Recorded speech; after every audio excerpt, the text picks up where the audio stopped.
दोस्तों आज मेरा 10वीं का रिजल्ट ऐसा आएगा मैंने सोचा भी नहीं था।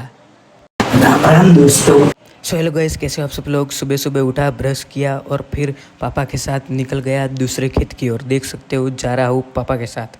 फिर मैं दूसरे खेत पे पहुँचा, फिर उधर से निकला, फिर ट्रैक्टर में डीजल डलवाया और दूसरा वाला बड़ा वाला ट्रैक्टर लेके मैं घर की ओर आया, क्योंकि पापा ने छोटा वाला ट्रैक्टर लेके कहीं और जाना था इसलिए।